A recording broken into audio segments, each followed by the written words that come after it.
Cancel culture is about canceling it. Up yours. Woke moralists. Up yours. This is systematic bullying that's happening. And they believe that Cocaína.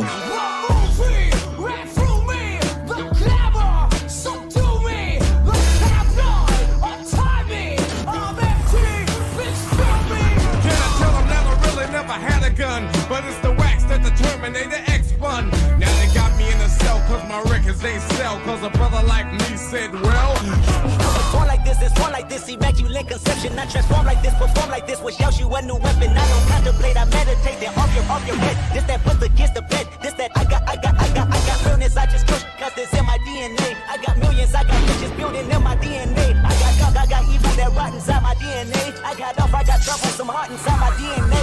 They seem animalistic is what I mean. No, they're worse than animals. The woke mob, they ruin everything. They stop Ben Shapiro from going to events and speaking. They stop Ann Coulter from doing it. I will never surrender even a single inch of ground to a pitchfork mob. You never cave to the mob. We will never bow to the mob. Ever. No matter what.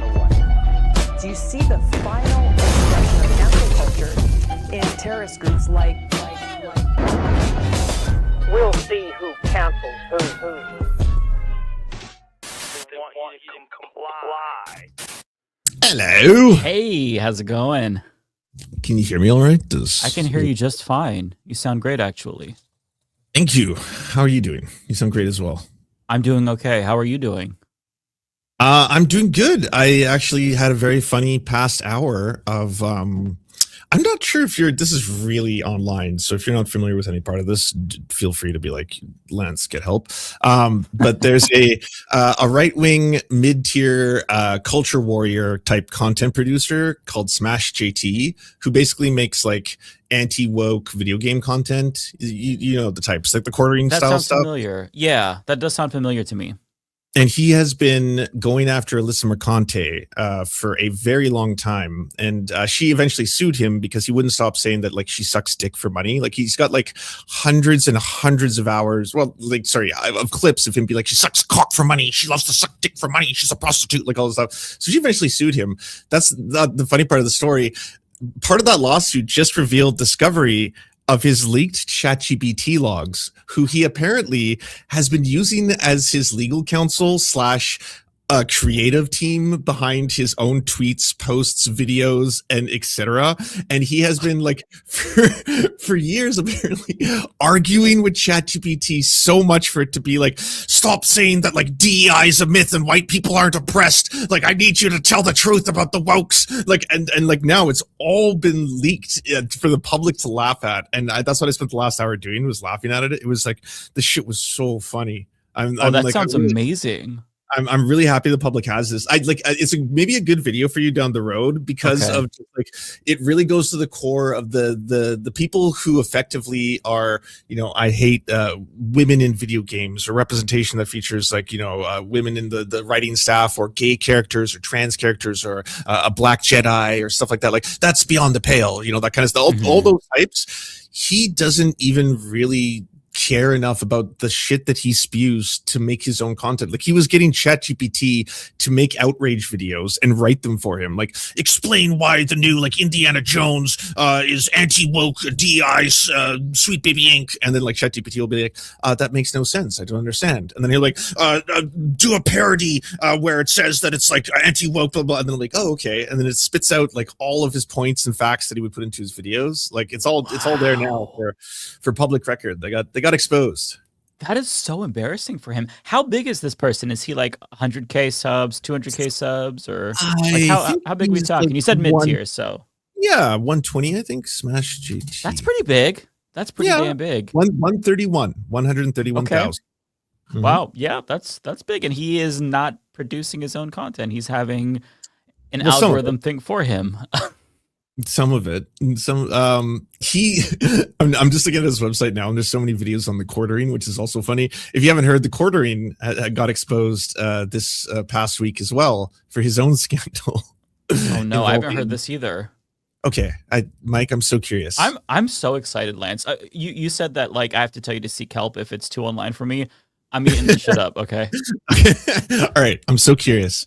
For Jeremy Hambley, aka the quartering, do you think the scandal is A, a test, something involving potential closeted bisexuality, pansexuality, or homosexuality? B, a possible partnership or cuckoldry involving a wife? C, the exposure online of him holding down another man's head in a sexual position as part of cuckoldry? Well, that's a lot to consider. Okay. So I'm doing my gaydar scan and it's all coming up straight for me. So I have to go with the latter two options. I'm going to say that given the shit that he talks about, he's probably got some really out there kinks that the right would not be necessarily open to. So I'd have to go with the holding down the man's head. That would be my guess for cuckoldry. Is that correct? Partially. The answer was all of the above. Oh, whoa. Okay. I did not see that curveball. Well played, Lance. There you have it, internet. Happy Thursday. Hope you're all doing well. Wow. So yeah. First of all, I have to say I'm appalled at any homosexual men engaging in intercourse with this individual on any level. Shame on them. Okay, so that one is tough because like that's why I'm like I put all three into the same category because it could be still straight, right? Like I agree with you, straight you know, the straight read off the charts, right? Like if I was to clock the quarter, like mostly straight guy, right? Like almost entirely straight. But the cuckoldry acts involve potential bisexual acts, right? Like if you are involved in sexual acts with the other man, I don't know at what point, I guess, do the straights draw the line is kind of, that's the thing I was thinking of. Jim, with this whole thing. Like, is it gay to like jerk off with another dude? And it's like, no, bro, fucking that's not gay at all. Fucking this heterosexual is fucking, you know, anything. It's like, okay, well then, is it gay to hold another man while he has sex with your wife? Is that gay? No, bro, that's just fucking party on, you know. Like, all right, is it gay if that other man brags online about how much fun it was to have his head held down by you as like you know, that kind of stuff? I don't know. It could be experimentation. You know, I agree with you. I think the straights are not all right, and I don't know if this 100%. I think the sex worker involved in the alleged scandal is bisexual or pansexual, or that's a part of the cuckoldry act itself. That I'm not totally sure. Yeah. I will say the cuckoldry bit isn't necessarily surprising to me because there's already been so many conservatives who were pretty open actually about being cucks. I know that Sneeko was one of them, right? I think that's kind of what catapulted him into this whole reactionary politics. There's another one too. I can't remember who the other cuckold was. Was it Kanye? Kanye, right? Was Kanye? Yeah. Well, that was the name of his last album. I think it was Kanye. Really? God. The one that has the titular Hitler song on it. Yeah, that I think. Okay. I was not aware of that. I don't know if that literally. I mean, Diddy was both a cuckold and someone who engaged in a variety of different activities. I have to assume that they're all cuckolds because they are the ones that really popularized that term, and so every accusation is a confession, right? You know, that's kind of how you base your estimate as to what they are into. So I totally agree. And I mean, like he does use the term as a pejorative all the time, right? He's always like, that person's cucked, he's a soy cuck, he sits in the cuck chair, he wears the cuck cage, that kind of stuff. So wow. I think that this was probably An inevitability. I think, like, if you don't know the story, the only funny thing about the quartering scandal is that I don't think anyone on the left would have known about it because it's Chud on Chud violence. It was like this Chud channel that did a whole special on the quartering having a quote bull, and they found out about the bull. Who is actually a legal sex worker who may have committed crimes as well, and they had receipts from the bull and the bull having posted online about, like, you know, enjoying the pleasure of the quartering, holding his head and things like that. And so they made a live stream where they posted the receipts, and then the quartering went to war and took the live stream down, and that's how everyone else found out about it, like myself. All of a sudden, one. Exactly, right. Then Streisand effect. All of a sudden I'm like, wait, why did the stream get taken down? Apparently he was like going to war, calling up like someone who works for Kiwi Farms or something, telling him like, you know, like I don't want anything to be leaked. They've gone too far. They're coming after my family. This is off bounds. You know, like everything's fair game, but you can't go after the wife. You know, all these kind of things. So yeah, that's how the world found out, and it's apparently hit his channel really badly too, because that's the one thing you can't be on the right is you can't be a cuck.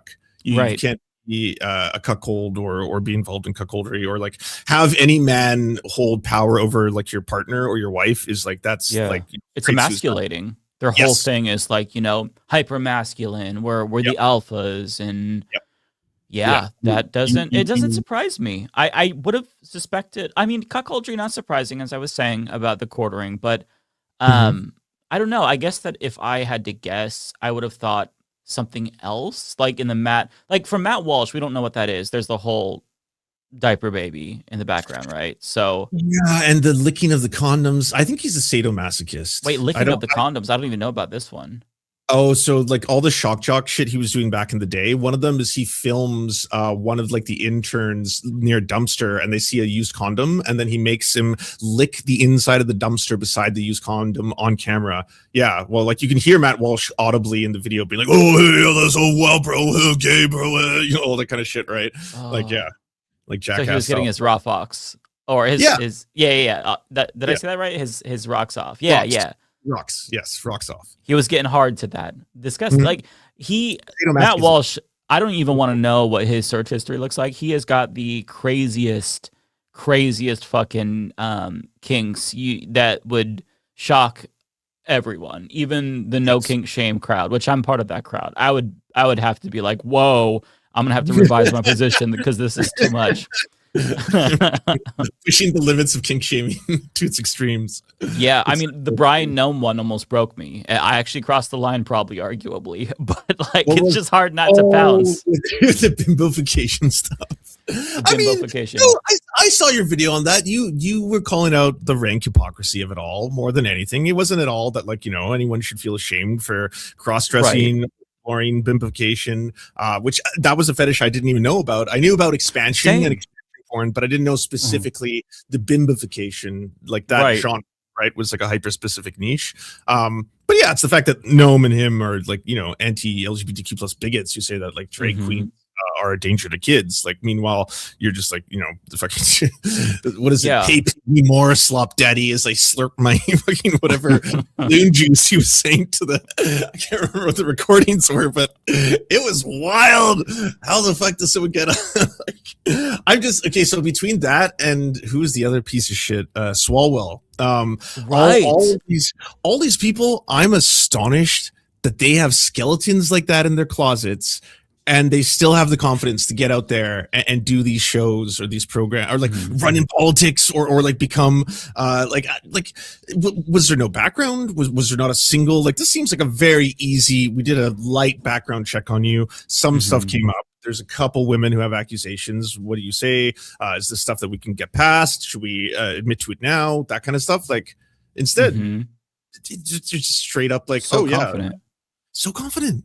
I think they think that they're never going to get caught, or they just don't think that they did anything wrong. Like with Swalwell, maybe he genuinely believes that what he did was not criminal, which is crazy because, like, if you have a big secret like that hanging over your head, it really affects every single thing that you do. I mean, like my being in the closet is not comparable to what they did. Those are criminals, obviously, but like I would think about everything. Like, should I go bowling because, like, what if I throw the ball too gay? Or roll the ball together, you know what I mean? Like things like that. Like it's over your head, and so like the fact that they're just like so confident, and his wife is, Brian Nome's wife is just going out there, signing these laws, banning gender affirming care. You would think that they would want to be less conspicuous, but they don't, I guess they don't think about these things. They're not smart enough to consider that. And they probably just don't think they're ever going to get caught.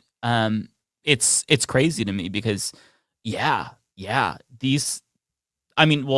Nome's not a criminal, but Eric Swalwell, I'm glad that he resigned, but he should be in fucking prison for the allegations that came out. I think that needs to be a priority for Democrats and Republicans, to be fair. Anyone who commits crimes like this, it's time to start locking them in jail, because very clearly, the Me Too movement was great in that it gave a lot of people the confidence to come out and share their stories. But there were just a couple of individuals who were held accountable out of that, Harvey Weinstein and whatnot. You had Louis C.K. canceled, but he still has a career. But we need to start putting these people in jail. Bill Cosby got out of jail. Right, yeah. Louis C.K. won a Grammy afterwards. He's fine. Yeah. You're right. I think Harvey Weinstein is the only extreme example. And even in that case, Candace Owens is trying to get him freed right now. I don't think he will be, but I think there's still an effort or at least a pushback of people being Me Too went too far or something like that. Mm-hmm. And now we're going through pedo Me Too, right? Where it's these pedophiles and pedophile adjacent or pedophile protectors coming forward. And that's just happening every single day. America's not doing no rest. no, we have straight up pedophile culture in this country, and I guess we're all just fine with that. We're just going on about our business while the pedophiles continue to run the government. It's really crazy to me, but I'm not surprised because it's America. But still, I wish that we all had higher standards. Yeah, I totally agree. Yeah. I figured before people arrive today, I don't know if there's been any revelations, but Ashley St. Clair was apparently going to drop huge receipts on Benny Johnson. She just hasn't done it yet, I think, unless there has been the drop yet. But she stated that she had very, very big revelations to share with the world. I have your video on Twitter that you shared, and I am anxiously awaiting this, but at the same time, it's kind of we already got spoilers. Still, right. I'm excited. Yeah. If she comes out and she's like, Benny Johnson is gay, it's yeah, we know, but yeah, tell us more. No. You need something new. You need a new receipt to make this worth the amount of hype you're trying to build behind this release. Right. Because we need to actually see pictures or chat logs to get me excited, I think. So she has to deliver. But this is the video in question where she teases it. This is a message for Benny Johnson. Since I came forward about my experience with that predator, Madison Cawthorn, I had mentioned in my video that Benny Johnson, I had disclosed to him that I had experienced this behavior with Madison Cawthorn. And that the Madison Cawthorn thing, I don't actually. I think I would assume she's referring to the original Madison Cawthorn expose, right? Unless there's something new with regard to Madison Cawthorn. Which is weird because he exposed members of Congress saying that they were offering him, or inviting him to cocaine parties and whatnot, and then he got exposed. So they all are accusing each other of these things, and I think that there's truth to all of it, but then they also have skeletons in their closet, and I think that they believe by exposing other people, it'll make them less suspicious. But I think at this point, we just have to assume that every single conservative, at a minimum, is a little bit of a sexual deviant, and that's being really charitable. Yeah. to platform this awful human being. However, I'm not a consumer of Benny Johnson content because I value my IQ and I'm not one of his cerebral speed bump boomer followers. Unfortunately, I've watched his content in the last 24 hours because it's been sent to me. And before yesterday, I was unaware of the content that Benny Johnson had been putting out about me on his show, including about my family and my children, and that I should lose my child, that I am not a sane parent, that I am a narcissist, making up lies about my finances and my family situation. So, Benny, I have been sitting on the receipts of you for far too long. You and your sociopathic behavior and the way you operate your businesses and your grift. So you want to go, Benny? You want to talk about my children and make this personal? Let's go. Because I have been sitting on this for far too long. And guess what? A lot of people have been sitting on things about you for far too long. And I will remind you that if you live in a glass house, stop throwing stones for your little Facebook dollars. TTFN, you're next. Okay, I've got to give her a 10 out of 10 for the delivery and the performance. I want to get excited for this, but I'm not, because I feel like she's just going to say he's gay. Right. But without any nuances kind of thing. Yeah, no, I'm very excited. I'm with you. I don't know if there's going to be anything that extreme. Right. There's some rumors that people have suggested that he is married to a beard, as in his wife is aware of the relationship and they have an arrangement kind of idea. She might be able to provide information proving that. Yeah. Did you see his wife's tweets about him? The old ones, I maybe should pull them up if it's the one I'm thinking of. I saw him. It's like I was looking at the one he posted today about him proving that he's straight. He's like, I am duty bound to protect my family's honor, and and he still hasn't responded. That's like going on 2 months that he said he's duty bound to prove his heterosexuality. And I was wondering how. I was like, what is the pledge one must make? Like. I love missionary position and 4% IPAs, and I hated 9/11. What was that test that they used to do on gay people? Or maybe it was like a study, I don't remember, where they like basically monitored their arousal and they made them watch like gay porn. And they electrocuted them? Wasn't it like a torture study? Oh, was it? I can't remember, because there's been multiple studies. Some of them were torturous, but okay. Maybe there's a way to gauge his heterosexuality, alleged heterosexuality scientifically. Like you're saying, like the Kinsey scale, but instead of volunteer information, they were kind of clockworks oranging people, or just maybe not forcing them to watch, but just being like, does this arouse you? It's up to the right, like gauging, like going through different types of orientations and seeing what gets the most like response physiologically. The heart racing, the dick popping. So in terms of his wife, so she went on a tweet spree, which this was the worst idea ever. So she basically was insisting that her husband was not gay. What is this? Oh, an ad. So I love how they always use the gayest photos of him too. You can't take a straight picture of that man. He can't. I mean, even the pictures with his wife, he looks like a GBF. Like, so okay. There was this one. Oh my god, there's so much ads on this website. I'm sorry, I need to get an ad blocker that works.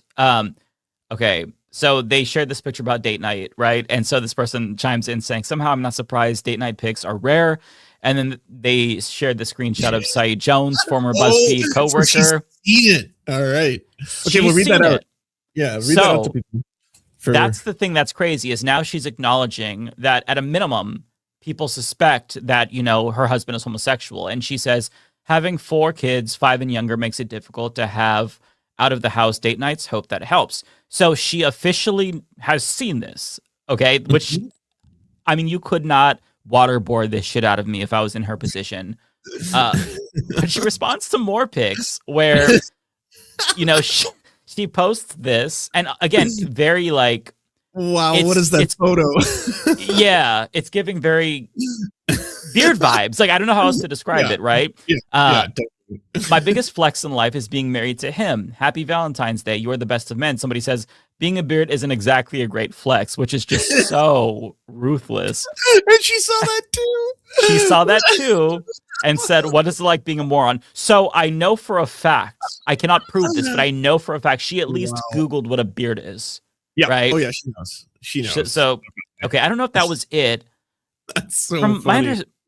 Like, if I'm remembering correctly, there was something else that she responded to, but like, long story short, she acknowledged these accusations, which I think is the worst idea imaginable. One, because as you saw, there was like, there's an article about it that was one of many, and people are talking about it. So I don't know. I am anxiously awaiting Ashley St. Clair's revelations, though. She's got to deliver because Syed Jones had the best tea. I completely agree. And I'm also awaiting his proof that he is in fact heterosexual. He is duty bound. He is honor and duty bound, apparently, to provide it, and still has not. So it's interesting, though, right, that he hasn't sued Milo Yiannopoulos, because discovery would just prove how straight he is, I'm sure. Yep. Oh, yeah. Yeah, so, he definitely have. There's ways to prove, I'm sure. Oh, for sure. Oh, somebody's asking what a beard is. A beard is the wife of a gay man. Basically, she's the beard to make it appear as though he's straight, when in actuality, he is gay, and she's just acting as like,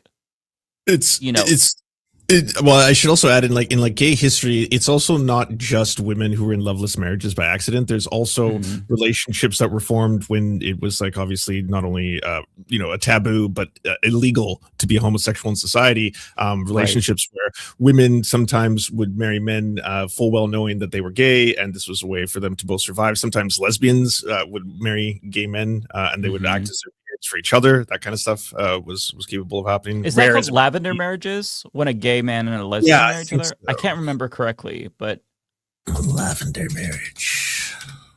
Yeah, I'm outdated on my lingo. I think it's lavender marriage. A male to female mixed orientation marriage undertaken as a marriage of convenience to conceal socially stigmatized sexual orientation of one or both partners. Well done. Correct. Okay. I'm glad I remembered that. You don't see those too often these days unless it's on the right. It's true. By our gay powers combined. Exactly. Yeah. It's actually, it's kind of cute. In a horrifying repression way. Yeah, it's like it's a gay marriage. Technically. Yeah, it's technically a gay marriage. The first gay marriage. It's the original. Yeah, the OG gay marriage was lavender marriage. True. So I wanted to share.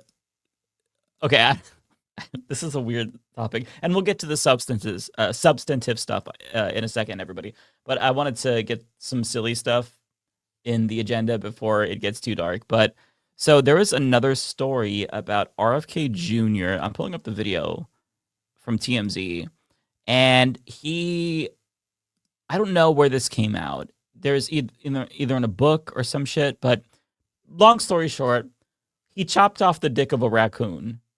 And that's why everyone's talking about. I thought people were just being silly on the internet today because I saw okay, that's what it's about. I'm caught up. He said that he wanted to study it, right? And this is in addition to the bear cub body. There was something else that he put on the whale carcass. It was a whale, right? That's the one that he strapped on the car. He strapped it to a car, and the whale juice was like going into his children's mouths. So they had to put bags on the side windows or something to collect the whale juice. Well, people have questions about the raccoon penis. Kyle Kalinske tweeted, "Did he suck it off?" TMZ caught up with him and asked him a question about the raccoon penis. This is real life. Oh my god! This is American politics in 2026. This is the health secretary. I love that TMZ is doing this. Exclusive: Robert F. Kennedy Jr. mum on being the Bobbit of roadkill. The Bobbit of roadkill. Oh my god.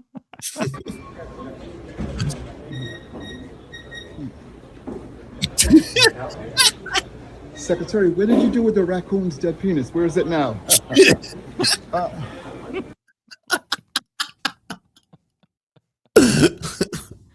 Just another day. Sentence, Secretary, what did you do with the dead raccoon's penis? It's just, that's a banger. And what's great is that was not a random sentence to him that he didn't understand. He processed it, understood the assignment, and then laughed a little bit. I was like, all right. Right. I genuinely do want to know, because he keeps doing this. He very clearly has a history of taking animal carcasses, and this is not normal behavior by any stretch of the imagination. There's something seriously wrong with this man. That's not a regional thing. It's not a like. Believe it or not, where's he from originally? Jersey? Is that a Jersey thing? I mean, I've never heard of this. If it is a Jersey thing, maybe people from Jersey can chime in the chat because you're kind of under attack right now. So yeah, I gotta be careful. I'm gonna have so many people be like, "Wait, what the fuck? He's not from Jersey. That's not a Jersey thing. We don't collect whales." All right. Yeah, I don't know. It's just so weird. This is honestly serial killer shit. I guess they torture live animals, but still, like this fascination with carcasses is so. He was born in creepy. DC. He's from Washington D.C. He was born to be in politics. Yeah. He's by the way, in addition to all of the animal carcass stuff, he's in the Epstein files. He flew on the Epstein jet, volunteered that information on Fox News. Mm-hmm. He also went on dinosaur bone hunting expeditions with Epstein and Ghislaine Maxwell after he was a convicted pedophile. After the fact. God. Yeah. So, he's well over the Epstein files. It's not great. Did you, Mike, if you haven't seen it, show the clip of him getting roasted today. Did you watch the one where someone's holding up a sign of one of his own quotes about black children being like addicted to Adderall and shit, and they should be separated from their families and thrown in like white farms? And Yeah, stuff I'll like pull that up. Oh man, it's so good. I was just like, not only is it wild that he said that, he doesn't, it's like, it's so fucked up that he doesn't believe his own quote. He's like, I never said that. And they're like, no, you very clearly did. Like, this is like, and he's like, I don't know what that means. And then the woman's like, no one knows what it means. It's like neo-phrenology. I don't remember. It was one of the it was Linda Sanchez who was questioning him, and I just love the quote from her. I'm gonna read it real quick. You're spending taxpayer dollars to drink milk shirtless in a hot tub with Kid Rock. Somehow you think that's a better public health message than informing the public about the benefits of vaccines. Really?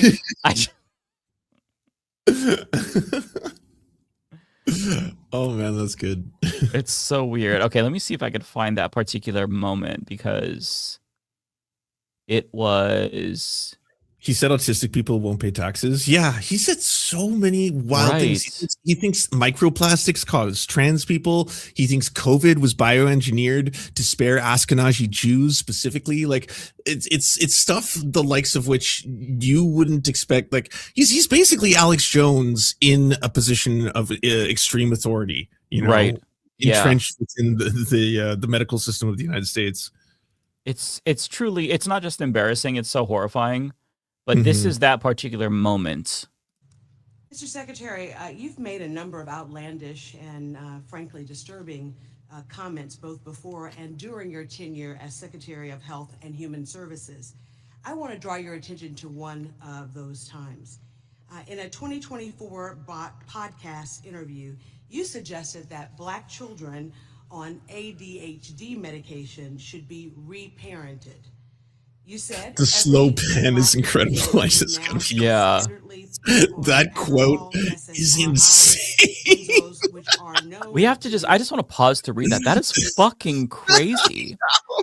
Every Black kid is now just standard put on Adderall, SSRIs, benzos, which are known to induce violence. This is so insane and racist. And those kids are going to have a chance to go to somewhere and get reparented. The fact that he said this in 2024, like you would read this and think, man, this is like some fucking like Jim Crow era politician shit. Yeah. Like, yeah. And because he says that he never said that and it's fake, I looked it up and it's 100% real.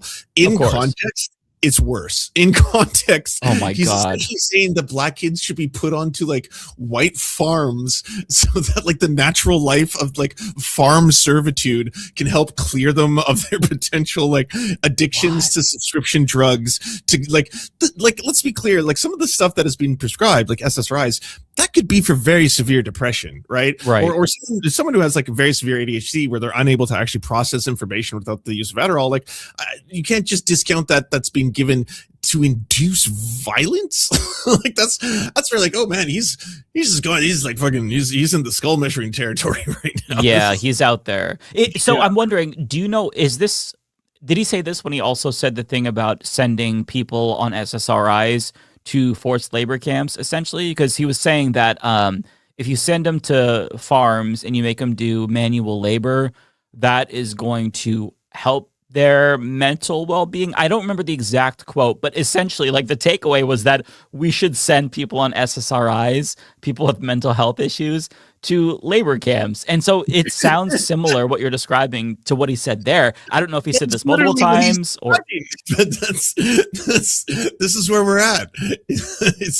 He might not be saying it in those terms, not using that direct verbatim language, but that's exactly what he's suggesting here. And in this one, he wants them to be racially segregated. He wants black kids with depression, mental health issues to be taken from their families, put into farms, and be forced to do manual labor to cure them of their disease. Like, that's wild, you know? Like, that is fucking insane. Straight out of the eugenics movement, like straight up, right out of the eugenics movement shit. And he's the Health and Human Secretary. Oh my god. Oh my god. And he denies this. That's not surprising. All right, I'll play the rest of this. This is wild. Reduce violence, and that those children are going to have to go somewhere to get reparented. There is a lot to unpack in that comment. I know that you've already answered several of the questions I was going to ask, and so I'm just going to rephrase them. Mr. Secretary, you've already admitted that you are not board certified physician, and you've already admitted that you did not go to medical school. Have you ever reparented, or parented, I should say, a black child? I don't even know what that phrase means, and I doubt that. No answer. I doubt that I said that phrase. No, Absolutely I'm not going to answer something that I didn't say. You absolutely said it. Oh, I'd like to hear the rest. Oh my god. It's such a fair question, too. Yeah. That's why I'm asking. By the way, so to be clear, you're not a doctor, you have no medical degree, and you have no formal medical training. You have never parented a black child. 24 of the 26 HHS secretaries have not had medical degrees. It's as loud as we can make it, I think. Yeah, I'm sorry, guys. It's really soft. I reclaim my time. So you are not a doctor, have no formal medical training, and you've never parented a black child, and yet you are suggesting that the federal government should take black children away from their families and reparent them and send them off to some wellness farm instead of providing them with evidence-based. You're just making stuff up. I am absolutely not making this up. Oh my god. Mr. Secretary, in your opinion, what factors should the federal government consider when reparenting a black child who has been on ADHD or ADD? I don't even know what you're talking about, Congressman. I don't know what you're talking about. I don't know what reparenting even means. I don't either, but you said that. I did not say Mr. Secretary. Wow. I mean, imagine if a black politician said that about white kids, right? Like, it would be a perpetual fucking cycle. You'd never hear the end of it. Just over, replay. It's white genocide. Yeah. But he says that, and no, I didn't say that actually. It's crazy that he would deny that because, like, these boomer ass politicians, they know how to use the internet. They know that the internet is permanent. Anything you say on the internet, it's going to be there forever. And I guess that he said something so absurd that even he doesn't believe he said it. I think he's just probably lying if I had to guess. Yeah. That, or like, this is why I hate AI so much, is that, like, it's gotten us to a point now where he can say that, and for a little while people can be like, oh wait, was it fake? Was it real? Did he actually say that? I think they probably, like, I think it's good to have that just as a prop, because it just looks obscenely ridiculous to see your own words, like, put before you like that. But I think they should have had the clip on hand too, just to be able to drop it, because then it's undeniable. Yeah, he can't run away from it that way. Yeah, exactly. Yeah. Did you see a clip from his dumbass podcast that he launched? First of all, I love that everybody was saying, bold choice to use an audio format with that fucking voice. But there was a clip that the one of the Krasenstein brothers had shared of his podcast. No, I haven't heard it. So it was just really quick. It was RFK Jr. talking to some white dude, and the dude he was talking to, the caption from Brian Krasenstein was, he says that we need to explore alternative things and push this and that and dog meat. And then and then the caption was, and RFK Jr. says nothing when he brings up dog meat. And then I listened to it, and he did not say dog meat. He said dark meat. But it's fucking hilarious that like you'd be listening to that and you wouldn't think twice. Oh yeah, dog. Of course he would talk about dog meat because he was accused of eating a dog. So yeah, it turned out to be a goat. Oh, it was a goat. Okay. Yeah, him and Cheryl Hines are like in front of a barbecue, and it's like a fully barbecued goat, but it looks like a dog carcass or something. It looks disgusting. Oh, yeah, it does. Yeah. Oh my god. I just don't know what to do with these people aside from throw them into permanent re-education camps. It's just exhausting. it's so exhausting. Yeah, it's terrible. Yeah, just a complete imbecile and a total embarrassment. I wanted to bring up or maybe we should save this from Mike when he gets here, because I wanted to talk about the vote on the War Powers resolution. Maybe we'll save that for when Mike gets here. But we should probably also address the current situation. I know some of you already know Matt hasn't made like a statement about this publicly yet, but Sam on Majority Report said that Matt's father unfortunately did pass away earlier this week. We have not talked to Binder since that happened. We talked to him before it happened, and a lot of people are asking like what they can do to help Matt. He isn't necessarily said, but I would highly, highly encourage you to send super chats his way. We're streaming on his channel, so you can do that. And also, if you really want to support him, go to patreon.com/MattBinder. We don't know the particular situation. We don't know if there's going to be funeral expenses or medical expenses.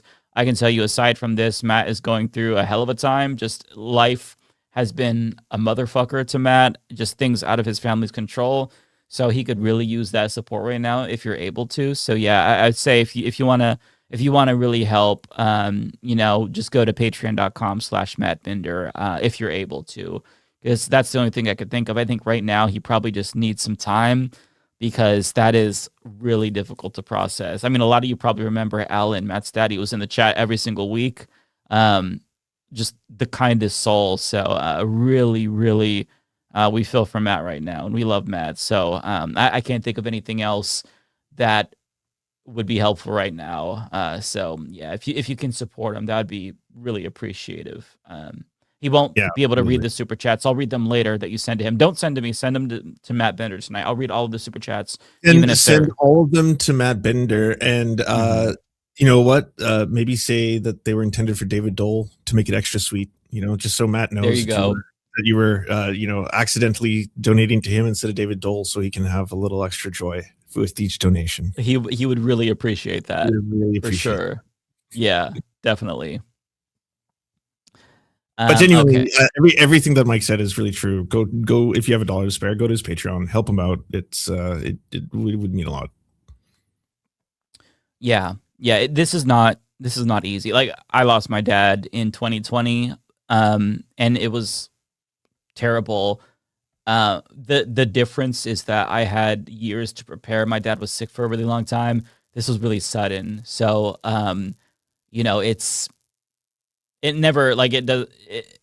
there's no easy way or more difficult way. Death is death. It's just really difficult to process. So, I know Binder is probably just, I can't imagine how he's feeling right now. So yeah, just any way that you can, he's probably not thinking about like support or the next step. He's just, he's needing some time. But yeah, I would say go support him on Patreon if you can. That would be a really generous thing to do. If you can't, you can't. But if you can, that would be wonderful.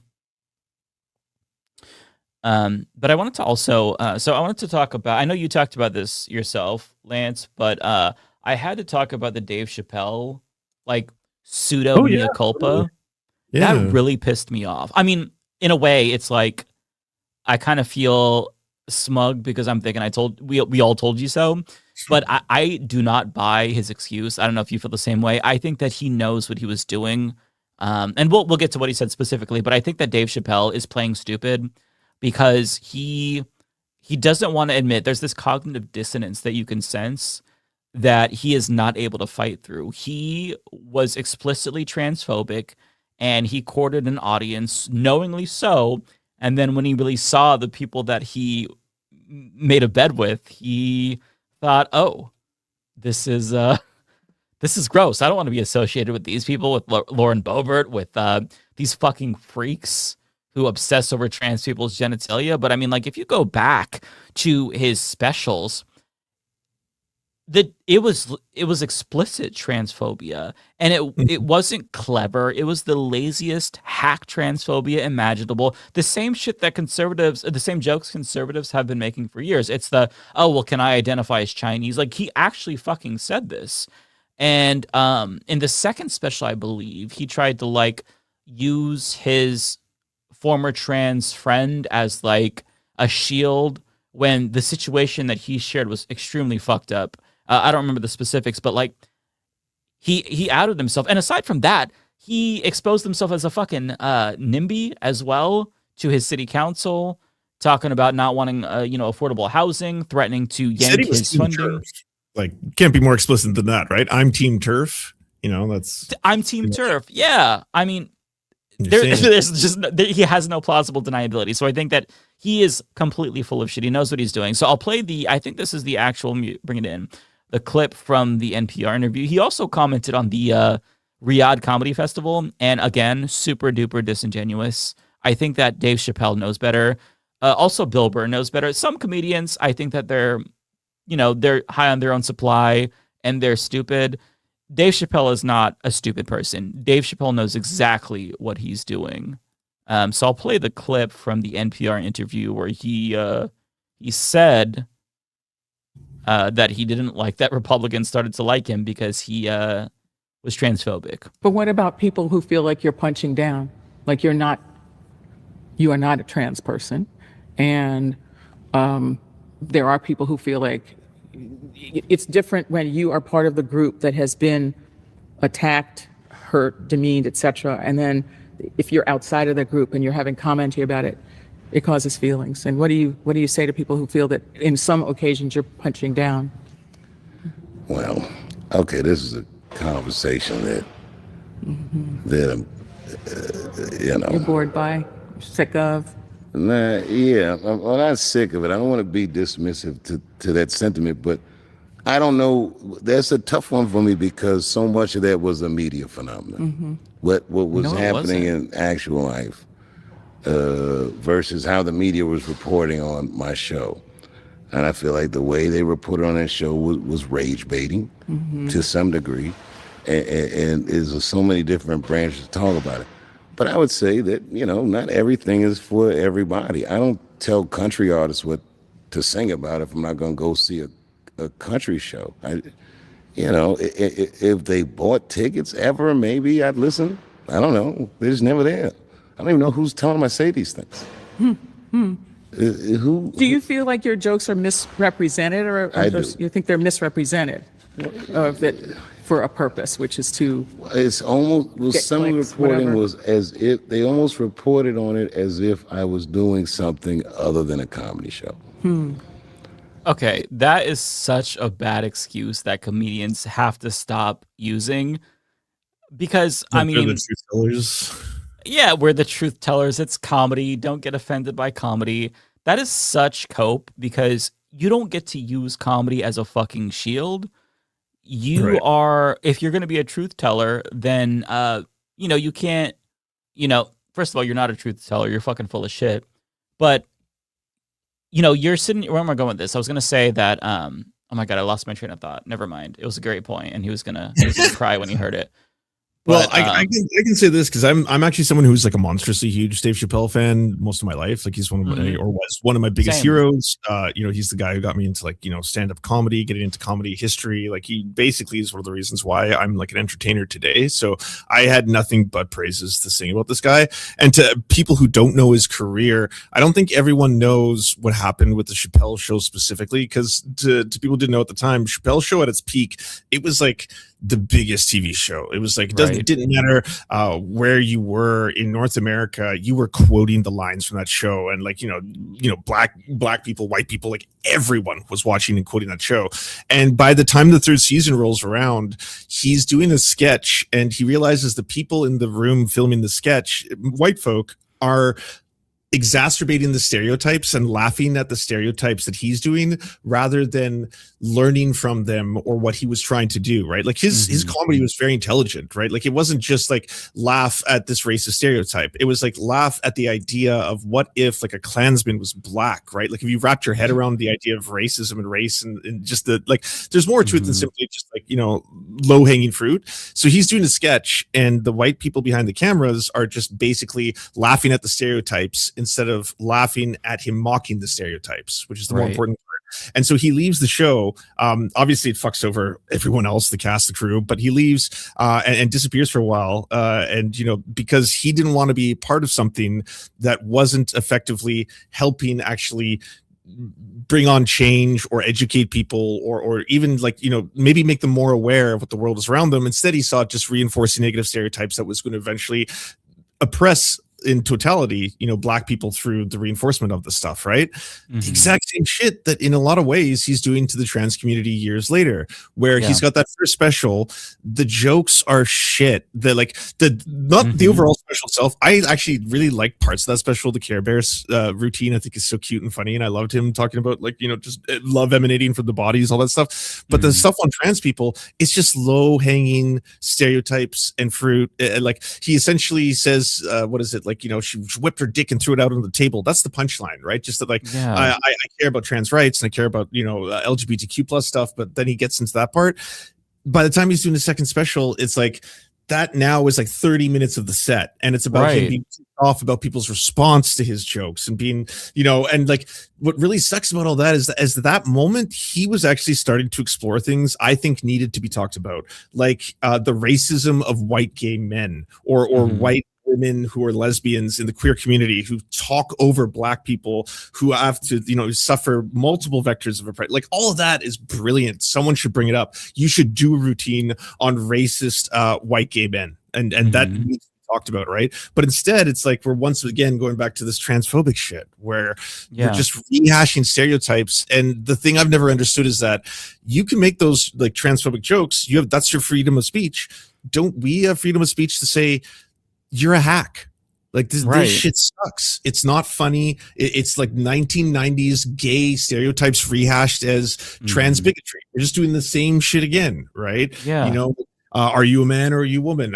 Is a man gay for liking a woman? Is it real pussy or is it beyond beef burger pussy? Like that was this whole routine in the second special, right? Like all this dehumanization stuff. You can say that it's like it's not the same as committing like a hate crime. It's not the same as going out and doing violence towards a trans person, but you are like reinforcing the same atmosphere that makes that violence possible by dehumanizing trans people to a point where like your audience and your fans are like, yeah, they're less than human. They don't have real pussies. They have beyond beef burger pussies, right? Like that shit. You're talking about a human being, and you're talking about them in the sense that they're literal trash or food or a dog or a cockroach, like whatever you're doing there. That shit. Well, now you're watching MAGA do that with state enforcement, with actual policies and laws, and now shit gets real. Now it's like, oh, this stuff is scary as fuck. Like, look, there are people in the streets. Like, there are, what is it, I think over 100,000 or maybe 200,000 trans people in the US have had to relocate and go to other states and shit like that. Like, shit is actually getting very real for trans people who are being exterminated and persecuted and rounded up on all this kind of shit. So now it's like,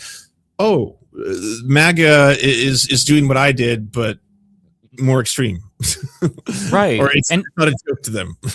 And I think that, tell me if you agree, I think that part of it is that he was basically crashing out because he interpreted the backlash as, oh my God, they're trying to cancel me. I'm just a comedian. You couldn't take me too seriously. And he thought that people were basically saying you can't tell jokes about trans people, when it wasn't that he was telling jokes about trans people. It's that they were the punchline. He was punching you down. Like there are people who make trans jokes, but they're not the punchlines. Like they're inherently supportive of trans people.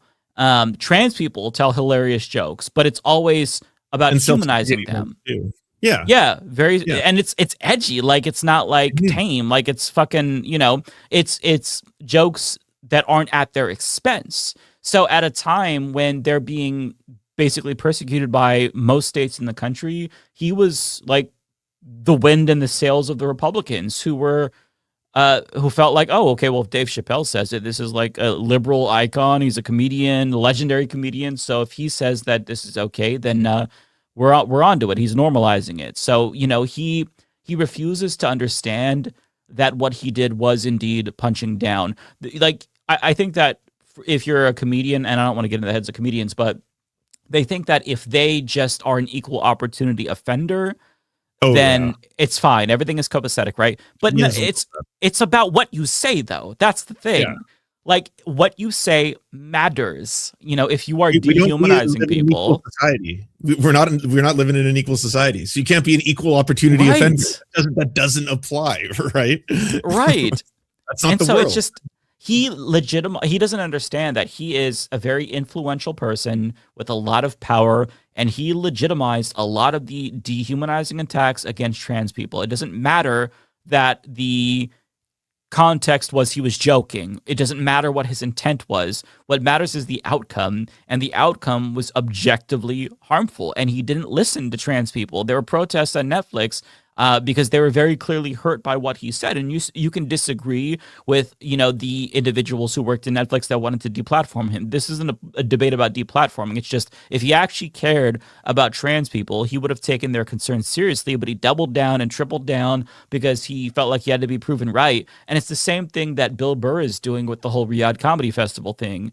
He is pretending like, oh, these people are just, he's trying to like wokeify the scandal, and Dave Chappelle does that to an extent too, where it's like, oh, you just think that this society doesn't deserve comedy, when it's like nobody would. Whitney Cummings said the same thing. She's like, she said the same thing. Wow. She said, you're all racists. You're being racist towards Saudi Arabia. And then obviously everyone's like, what do you mean being racist towards Saudi Arabia? It's like, what? We can't perform there. We're not allowed to go perform a show. It's like, no.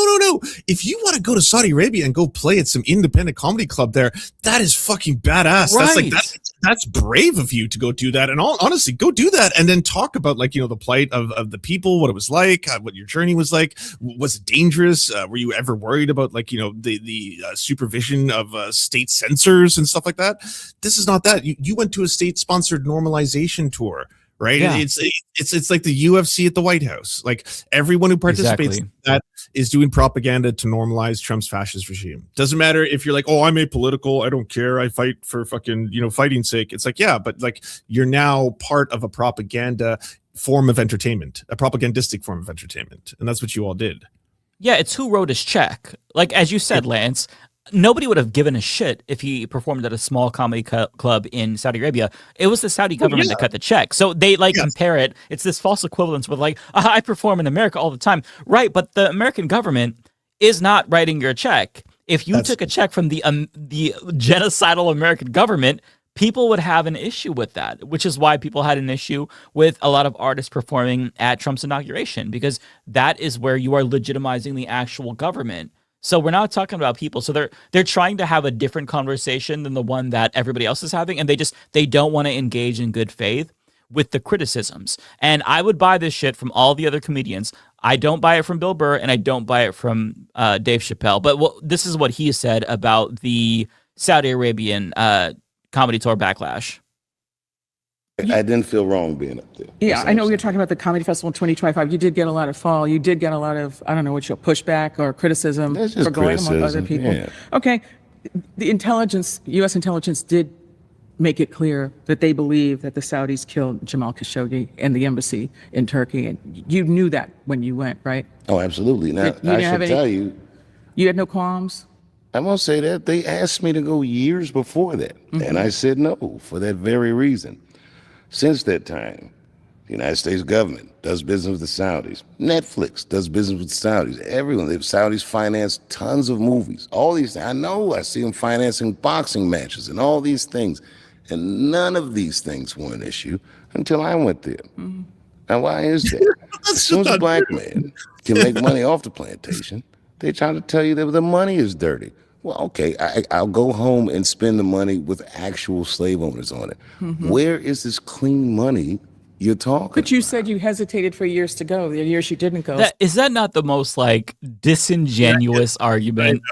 I can't speak to any of that because obviously, like, do you want to hear a white man explain, the black experience? I got no opinions on that. But the comment before that he was talking about how, like, no one had an issue with this specifically until it happened to involve the Riyadh Comedy Festival. It's like, that's just not true, though. People have been calling out Saudi Arabia and them buying up all these American franchises and entertainment for a while, right? Like, this is not the first time anyone spoke out about this. And people have been calling out the amount of like video game companies, like EA Sports just got bought up by Saudi Arabia. Like that EA Sports monster factory is in my backyard. Like I can drive past it. It's in Vancouver, BC. That whole thing is now completely owned and it's going to be operated by Saudi Arabia, right?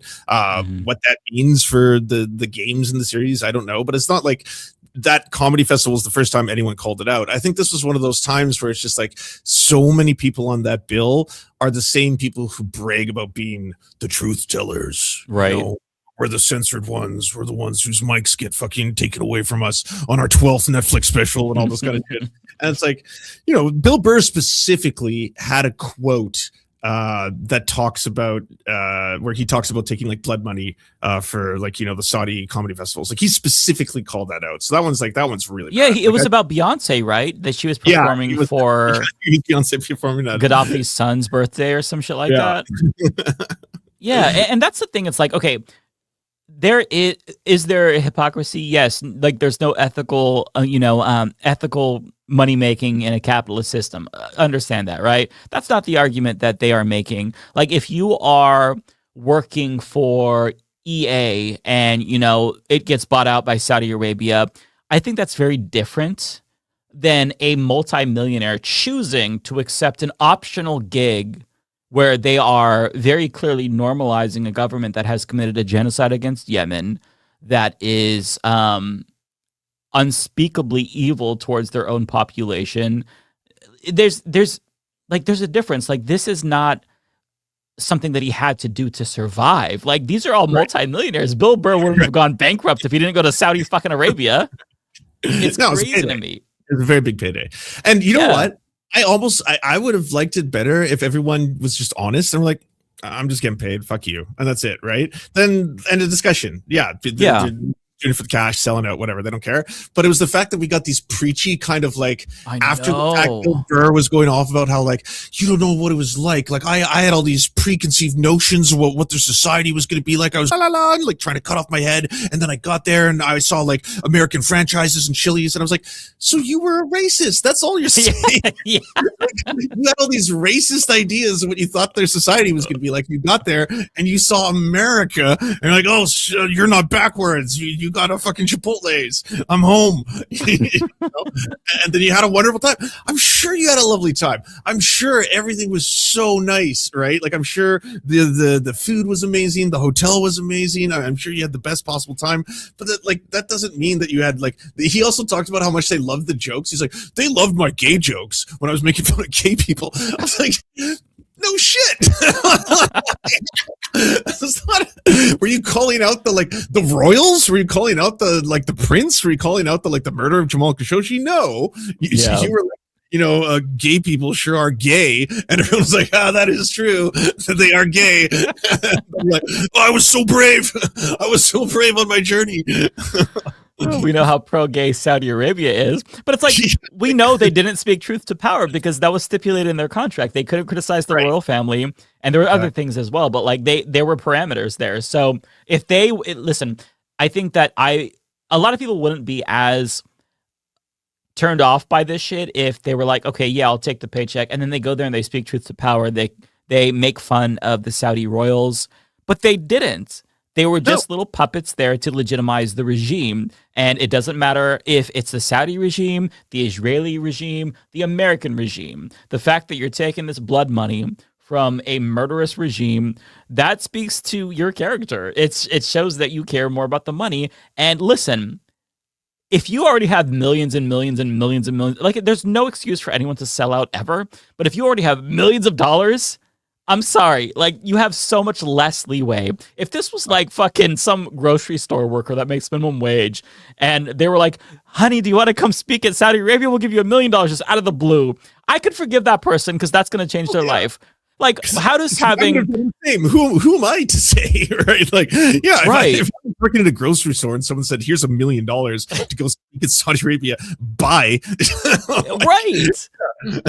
Like, that's going to be life changing. But Bill Burr having like $103 million and then going to $105 million, not going to be that life changing. He's going to basically have the same standard of living. So it's just so disingenuous, and I feel like it's definitely patronizing the way that they're talking about this, and I just don't believe them. I think that they both I can only speak to Bill Burr and Dave Chappelle. The other ones I don't know enough, and I don't care about them enough. But these two know what the fuck they were doing. They are too smart to. They're very intelligent. Yeah. So, I mean, listen, and smart people play dumb sometimes, and I think that's what they're doing. The good news is that, like, this interview from Dave Chappelle, it does communicate to me that he at least still has a little bit of self-awareness. Sure, he's out of touch. Just being wealthy is going to make you out of touch no matter what. But he has enough self-awareness to be like, oh, Lauren Boebert came up to me and wanted to take a picture and said, hey, it's just, people that think there's only two genders. And to him, he's like, oh, so this is like the tribe that I'm part of now. They think I'm part of the team, and this makes me nauseous. Like, I don't want to be with these fucking people. Do you believe that statement he made where he was like, I didn't know that you can say I respectfully decline? And I was like, what? You're a super celebrity. Like you're one of the most recognizable, famous human beings on the planet. This is your first rodeo when it comes to like, I don't want to take a picture with you. Like, he has to deal with this shit all day, every day, everywhere he goes. I don't know. The way that I interpreted that is he didn't want to say no because it would be awkward. Because if he genuinely didn't know he could just say no, I feel like, bro, have you been famous for like 3 days? You've been famous for decades. So I feel like he just didn't want to, like, he wants to be a people pleaser. He's at Congress. He just wants to go along to get along. I don't know why he was at Congress, but yeah, the whole situation is annoying, but I will say I'm like cautiously optimistic that maybe he'll come to his senses. But he is a multimillionaire, so at the end of the day, that's going to influence him. Like, class analysis really is very significant. You can be a truth teller, but then once you live in a mansion for years and years and years, and you surround yourself with very wealthy people, the wealthiest person on earth, Elon Musk, you really grow detached from the struggles of like regular people. I mean, it's still crazy that Dave Chappelle was so stunned that there were boos when he brought Elon Musk on stage. He thought that people would be excited. Until you said that. I forgot about that. That is such a weird moment in like popular culture history where he brought him out, got so many boos, and then they try to salvage it by getting him to say the most recognizable catchphrase from the show, "I'm rich, bitch." And then he fucks it up. He's like, "I'm rich, bitch." And they still do the air horns and it's still like, "Dear, dear, dear." I was like, and it was so painful weird. because Dave Chappelle was very clearly taken aback.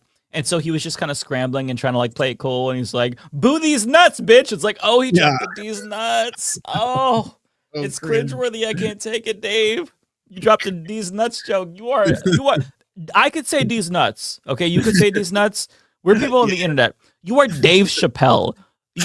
A "these nuts" joke is beneath you. And you are saying it because you're so awkward right now. It's just, yeah. Yeah, it was sad. So we'll see. Maybe he will, turn the page. But I think he should apologize. He should do a mea culpa and actually try to understand the damage that he's caused. I am so here for that arc, though. I'd like, I stand by it. Like, I forget, was it Hassan who said that about ContraPoints? Where it's just like, the door is always open for you to be on the right side of this issue. And I agree with Dave Chappelle. Like, it would be amazing to have Dave Chappelle, the ally, come out of all this. That would be a beautiful thing. Yeah, he wants to that go would be wonderful. Do some reading, do some growth. That would be fucking fantastic. Yeah, actually talk to the people who felt offended so that way they can explain their position to you rather than you just talking at them.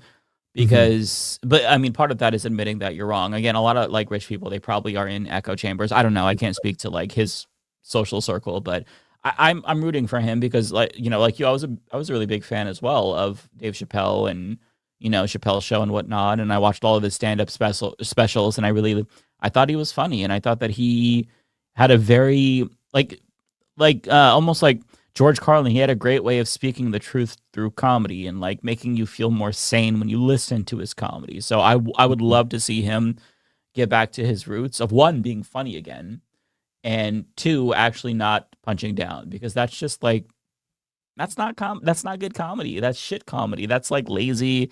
It's just, yeah, I don't know. I don't like it. So I'm rooting for him to be better. If not, then fuck raging him. with the machine at that point. Yeah, exactly. Well, I messaged him. I haven't heard back from Mike, and I know we're getting close to 7:00, so I don't know if he's going to be joining or if he had an accident or an emergency, but he hasn't written back as to what happened. And I know that you wanted to honor Binder and all of his super chats, and I will, as the only other Leftist Mafia person here, do them with you. But we should probably start them. Yeah, because there's probably a lot to go through, right? Yes, there is. And also there's more from the week before. Real quick, though, I do want to, because I already made a thumbnail. I just want to address the topic. Oh, yeah. So that way, you're talking about what's on the cover story. Yes, I'll address it really quickly, because I like, for anybody who is curious, we have no idea what the fuck we're gonna talk about. I just make a thumbnail if I have time based on what I expect us to talk about. So I don't want it to be false advertising. But I'll bring it up here. There was another vote on the War Powers resolution, and it failed once again. It was very, very close. Basically, one Democrat sunk it, Jared Golden. We had one Republican defect, that was Thomas Massey, and one Democrat defect, Jared Golden. And had Jared Golden not done that, then it would have passed the House of Representatives. Would it have passed the Senate? I have no clue. Always one guy. That, my friend, is the rotating villain. It's like, it's just so obvious, though, right? Like, I don't subscribe to the absolutist, like, the both parties are identical in all ways. They're not. There's very clear difference between the two parties.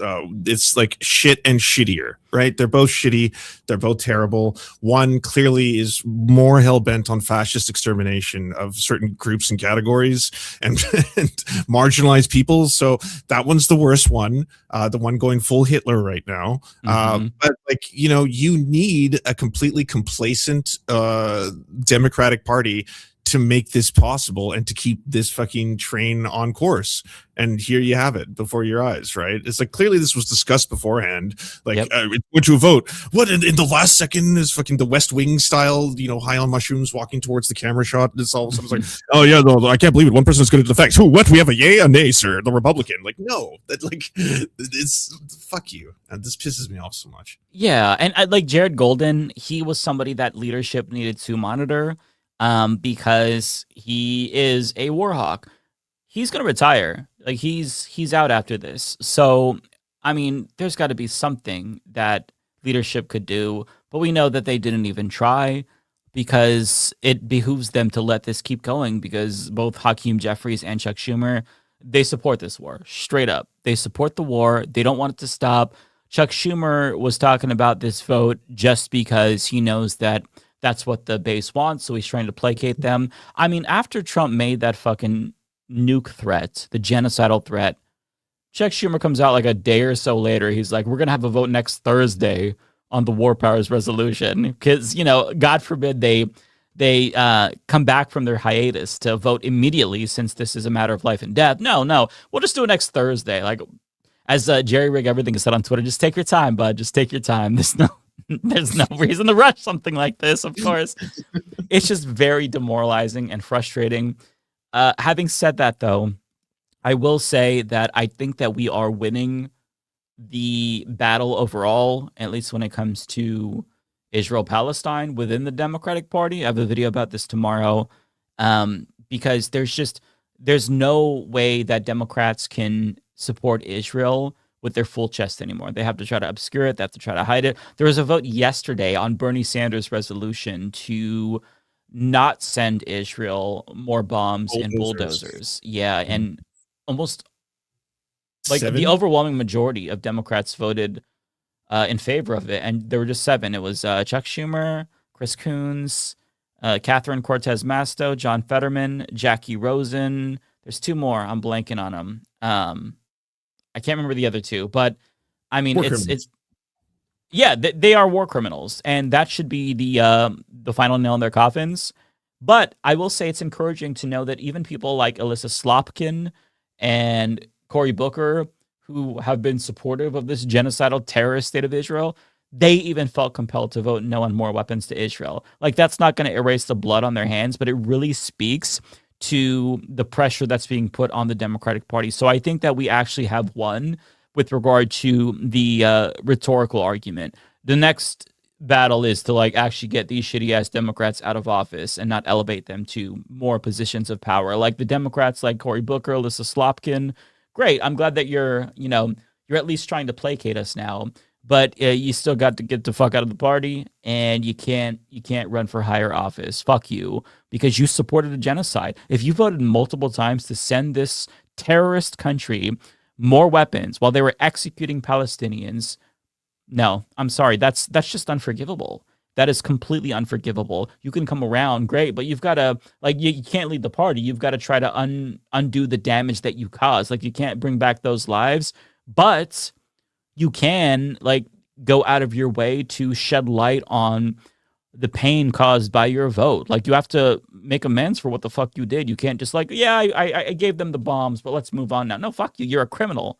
So, yeah, I think we've won. It's just a matter of, solidifying those gains. But with that being said, we can go ahead and get to super chats. Lance, do you mind if I run to the bathroom real quick while you read your chats? I can do that. Okay. Oh, Mike is in the chat. So time zones are tough. Mike, we're just ending. I just DM'd you. I was like, what happened? Do you want to just reschedule it for next week? I don't know. Yeah, that's okay, Matt or Mike. I'm sorry. That's no big deal. Let's just reschedule it for next week. I fucked up time zones so many times, so yeah. All right, I'll be back. My fault. No worries, bro.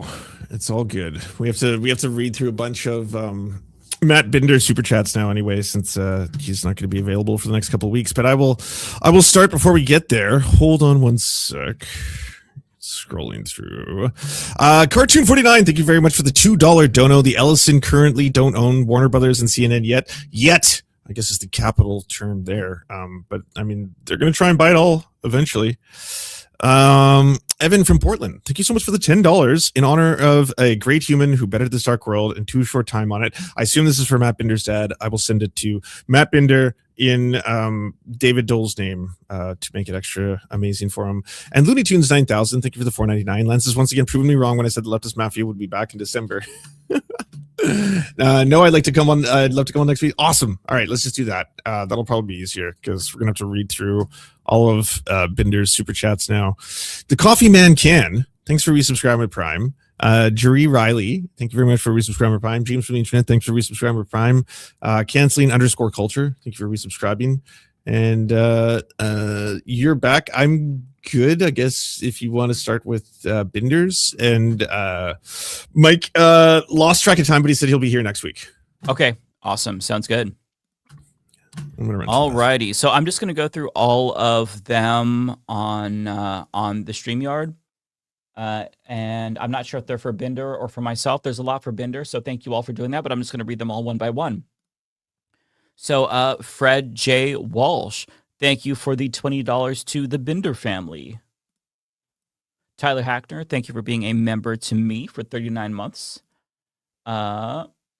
Gwick, member for 13 months to Matt Binder, I believe. Wow, 13 months. Try to watch your channel for LM.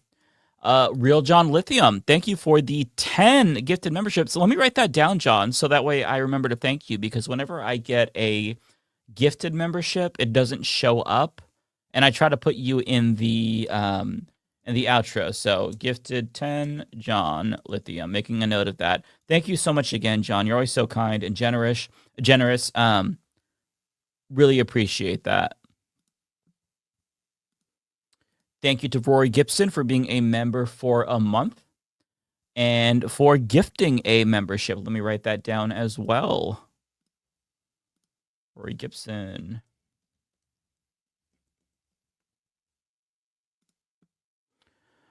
Alrighty, and Cartoon 49 asks me, thoughts on Pete Hegseth quoting a fake Bible verse in Pulp Fiction as a lefty Christian, found it bizarre and further need separation of church and state. Yeah, I also found it really bizarre, and I think it really speaks to the fact that a lot of these fundamentalist evangelicals, they don't actually know the Bible that they purport to follow. I mean, they're not following the teachings of Jesus, and I think this kind of like speaks to them just not knowing their shit. Also, Cartoon asks, thoughts on black celebs like Nick Cannon, Chili from TLC, and others going mega?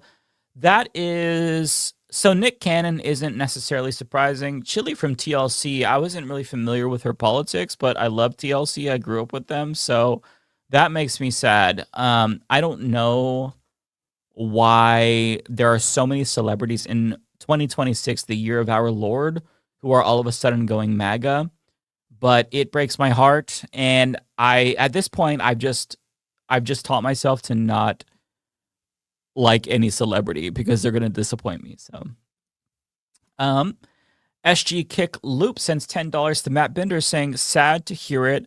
Sorry and condolences to the Binder fam. Thank you for sending that to Matt. Appreciate you. Also, the Blue Witch sends $10 to Matt for you and your family. We love you so much, Matt. Cartoon, thank you for sending $2, sending support for Matt. Ali B, the Hood Nymph, sends $5. Humanist Report sent me for Dave to Matt. Mortified Penguin sends $20 to Binder. Condolences and best wishes, Binder fam. We all love you. Evan from Portland sends $10 to Binder. Love and support to the Binder family. That's really kind of you all. Thank you for doing this for Matt. Tigwick. Yeah, Tigwick sends 150 Canadian. Tigwick, thank you so much. That's so generous. So message to Matt Binder, giving Lance, David, and Mike shares to you tonight, Matt. My heart goes out to you and your family. Tigwick, you are so kind. Thank you so much for doing that for him. And mod extraordinaire, by the way. Yeah, Tigwick is just Tigwick is the GOAT. Nikki Canning, thank you for the 20 to Binder to help your family at this time. Dirty Pirate, $10 to Binder. So sorry for your loss, Matt. Hug. Carrie Shaw, $99.99 to Binder, and an amazing message. Great show, David. When he reads these, he's gonna appreciate all of them for sure. He put a smile on his face. Yeah, definitely. Old Man in Philly, thanks for the 20 to Matt. Sending condolences to you and your family. Better days will come once again. Thank you for the kind message to him. Burning sends $2. My condolences, Matt. Heart emojis. Crush sends $5 to Matt. Take care of yourself, brother. And Cy Abelman sends $53 to Matt. Wow, you guys are so generous. That's awesome. You really are kind people. I'm proud of you all. So sorry to hear about Mr. Binder passing. May his memory be a blessing. Not a low journey sends $5 to Matt. Wishing you the best during this time, Matt. I get carried away sends $5 to Matt. So sorry for your loss, Matt. Keeping you and your family in my thoughts, sending you positive vibes. To people sending in super chats right now, if you're sending super chats for Matt, send them to Matt's channel. Don't send them to mine, because I'll just have to now send it to Matt right afterwards. But I will get it to him. But big thank you to everyone sending it. Just go to youtube.com/@MattBinder, and then you can click on his super chat directly. Yeah, on that note, thank you, Max Danger 17 for the $5 for the Binder fam, and a shout out to Binder's dad, who will be missed. Yes, he will. He was in this chat every single stream, so he was a part of the community. So it's a hard loss. Where were we? Jay's on the screen. Okay, there we go.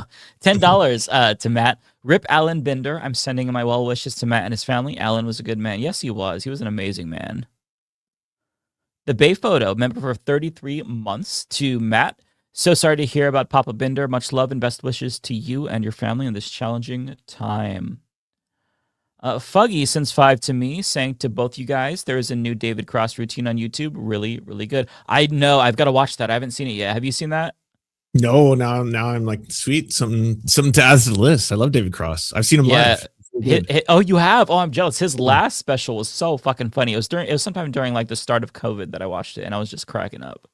Yeah, he was really funny. He came to Vancouver, and it's a very interesting lane. He kind of does like edgy woke comedy is the best way I could describe it. Like there was times when it was like, you're leaning pretty heavy into old stereotypes, but the end goal and the punchline is punching up when you get there. Right. So you might be like going down the road of like, that's when I went to the, the massage parlor where I got the Asian massage or something like that. And you're like, okay, where's he going with this? And then by the end of it, it's like, oh, okay. And he's making fun of Trump or something like that. Right. Yeah. Like, it didn't. Yeah. So he was really funny. He's the one comedian that I wouldn't want to throw in a gulag these days. The only one. Wow. Maybe there's others that I'm not thinking of. Like the big comedians, that is. I mean, smaller comedians are fucking crushing it, of course, but the one big one that I still have not been. I'll spare Josh Johnson. I think he's really funny, and he's crushing. Oh, I do love Josh Johnson. Yeah, and I do like Desi Lydic as well, and the other guy from Daily Show, Ronnie Chang. He's funny as fuck, actually. I saw him and Hassan Minhaj together with my partner. Really? They did a battle where they were basically just battling each other the entire time. It was Ronnie Chang versus Hassan Minhaj. And the wildest thing about it was that it was so much racist humor. And 3/4 of the special was like just watching how awkward white people in the audience didn't know if they were allowed to laugh at this jokes. And in the very front of the stage, I don't know if these were VIP tickets you could pay for, but you had seats that were actually on stage. So you would be like facing the other audience on the stage of the show. And there was like, obviously it was a very like, Vancouver's very, multi-ethnic mixed race crowd, but all the white people on the bleachers or whatever, they always were just like squirming and then like twisting, like, because they're like, I guess they were also thinking like, I'm on camera right now. If I laugh at this, am I a racist? Like, oh, that's hilarious. That part was really funny. Thank you for that, Fuggy. The next one is from Calibrating member chat to Matt. I'm so sorry for your loss, Matt. Your dad was a lovely man. It's so nice that people in the community got to know Matt's dad because he was also a member of the community. I think that's so awesome. Ice Cream sends $10 to Matt. My deepest condolences to the Binder family for their loss. Thank you so much. Looney Tunes sends $2. Rip to Pops Binder. Thank you, Looney Tunes. V-Man sends $20 to me. Thank you, V-Man. Asking to answer why Americans don't rise up against this oppressive system. When a people don't know how to be free, they are pleased to be slaves. They curse their liberator and kiss the whips of their masters. Gregorio Luporn. That's a great quote. That's a really great quote. Thanks for the insight, V-Man. I think you're starting to see the cracks starting to form, like in the amount of warehouses that have burnt down in the last little while, right? Like those are crimes of people saying they're doing it specifically. I think in almost every instance, it's been like because they didn't pay us a living wage, kind of stuff, right? Like that's the early stages of people just going beyond their limit. They got to the breaking point. Yeah, there's a rising sentiment of like, the system isn't working, voting doesn't work, protesting doesn't work, I'm ready to burn it down, I'm ready for a revolution. And like that doesn't necessarily mean that there's going to be some socialist revolution, but it's a sign that, like you were saying, Lance, like people are reaching their breaking point. And if you like, it may seem insignificant, but it's actually very significant. Like all political science research on revolutions and regime changes, there always has to be a revolutionary fervor in the country for like a significant change, for like either a revolution or for somebody who's been in power forever, some dictator to be forced out. And you unquestionably see the revolutionary fervor. And even so many oligarchs are admitting like, hey man, like there might be pitchforks for us soon. So that gives me hope. That doesn't necessarily mean that there's going to be change, but it's nice to see that people are aware. Like I guess it's not nice to see people so disillusioned that they want to like rise up and overthrow the system, but just like this collective anger and rage towards the system is actually really encouraging to see, because Americans have just been like distracted, bread and circus, Netflix, video games, yada yada yada. But now you really see that like this is only going in one direction. So if the government doesn't address this in a really meaningful way, it's only gonna the sentiment's only gonna spread. Looney Tunes, thanks for the $5. Someone explained to me why RFK Jr. testified twice in one damn day. I think it's because they just wanted to hear the sound of his beautiful voice. That'd be my guess. Don't we all? Kenzie, thank you for being a member for 34 months. That's a very long time. Rory Gibson sent another gifted. Let me write that down. Rory, thank you so much. That's 2 gifteds from Rory. Who's next here? Troy Mason, $5 for Binder. Condolences to you, Matt, and the rest of your family. ABS says, give Binder my condolences. Also, are you excited for Pragmata being released tomorrow? I'll probably pass on Pragmata. Maybe I'll pick it up on a sale. It doesn't really speak to me, but I hope people enjoy it. I heard that it's pretty good. I started playing Doom: The Dark Ages. It's fun. Good metal. Oh, nice. Okay. Yeah. Those always have really good soundtracks. I haven't played them, but I've listened to some of the soundtracks here and there, or heard them. And yeah, I'm also trying Donkey Kong Tropical Freeze, the old Switch one, for the first time. It's challenging. It's like that's playing a hard fucking game. Yeah, I was like, this is like playing old Super Nintendo games where I'm like, I died I think 27 times in one level, and I'm only in the second world. I was like, that's pretty wild. No, it's a hard game, so you're not you're not wrong to think it's difficult. I played that one a couple years ago. I can't remember when, but I was like, was Donkey Kong always this hard? I don't remember as a kid struggling this much. This is fucking crazy. Yeah, it's challenging. How's Bonanza? Is that the name of the big new one? Oh yeah. That was my favorite game of last year. It was my game of the year. Oh wow. It was so fucking good. Great music too. Super campy, but really fun game. Highly, highly, highly recommend it. Sweet. I think David would agree as well, because me and David usually have opposite tastes on video games. So if we both agree, really? I think so. I can't. Well, not opposite taste necessarily, but he's more he plays a lot of RPGs and kind of more you guys both do, right? I don't have the time. I love RPGs and I don't mind some RPGs, but I just don't have the time. I'm saving a chunk of my life for whenever I can get Expedition 33 or whatever done. Yeah, so good. But the amount of RPGs that come out these days, I'm like, this is an 80-hour game, 120-hour game, or even the 150s. So I was like, I don't have 150 hours for. Yeah, that's kind of my problem. I kind of go through phases. I do like RPGs, but lately I kind of just go back and forth between cozy games and Souls-likes. Mm-hmm. And I don't know, nothing else can really keep my attention these days, unless it's a Souls-like or cozy game. I'm not sure why. It's polar opposites, but sometimes I'll switch it up. But I did play, Expedition 33. That was a great game. Yeah, I really want to play a game. Okay. A Social Communist, thank you for the 20 to Binder. I will always remember Alan Binder, Dad, for eagerly greeting everybody who showed up early to match streams. My love to the Binder family. Yeah, he was there every single time from start to finish. Ryan says, condolences to the Binder family. Thank you all so much for sending these.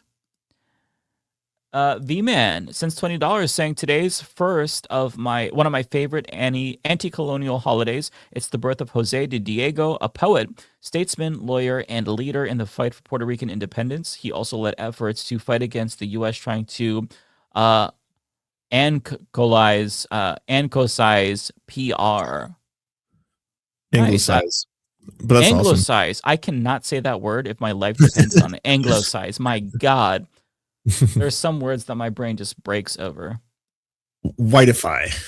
Just say that. I can say whiteify. The Caucasian curse.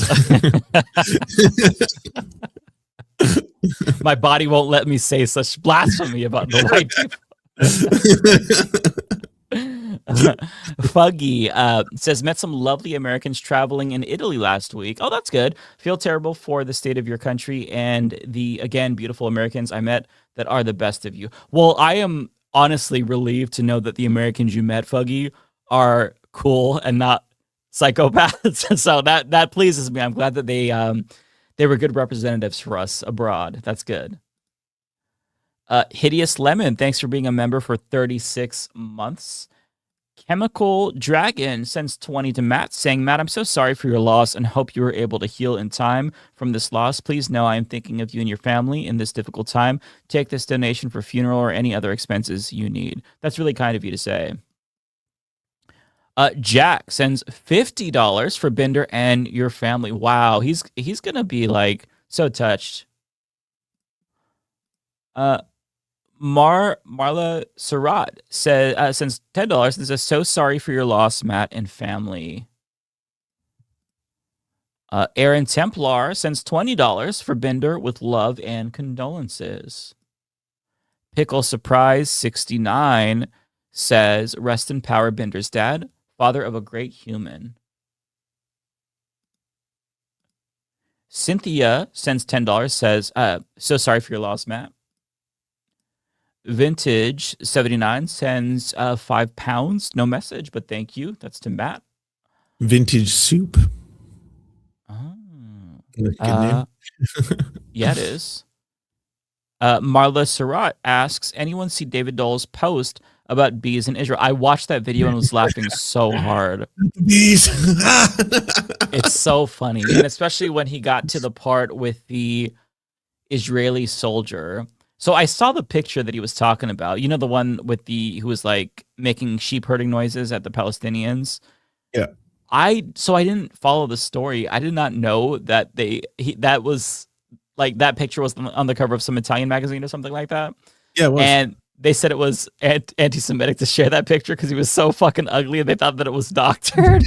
It was like an actual ambassador said it. That was like, this vile, exaggerated caricature or whatever is racist and like anti-Semitic and all that stuff. And I was like, that's like a real photo.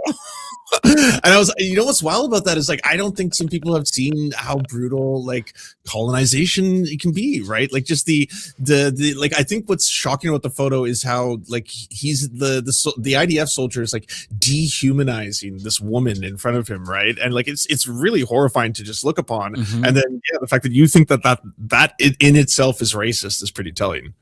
It's so fucking stupid. It's like a parody.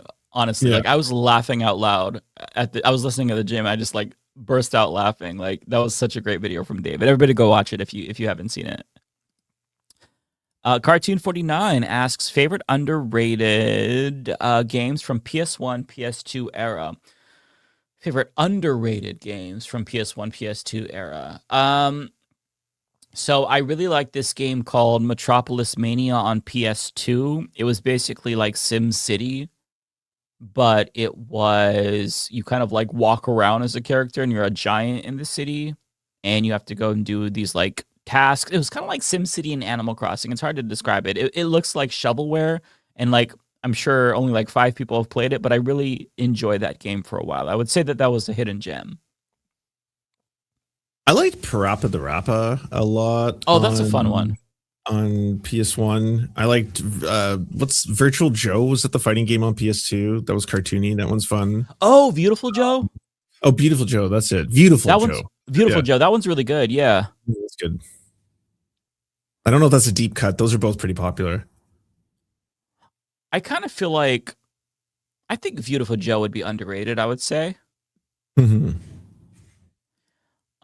Tropical Ding Dong asks, hey, came in late, but did you see the AOC Psychot news? Is this more AOC having less than adequate political instincts, or is Choicot a bust? I don't know. The video that Tropical Ding Dong is referring to is from Drop Site, where they ask her about whether or not she's going to endorse I've been Choicot. mispronouncing words all day. I've been doing the same thing where I'm just like, oh my God. My brain is fucking mashed potatoes. So she doesn't really give a good answer. She basically says she's like only one person and she's busy and, if she endorses him, then what about all these other? She just gave a non-answer. I don't know. I think that it's a shitty excuse. He is clearly surging. He's within 5 points of Anthony Weiner.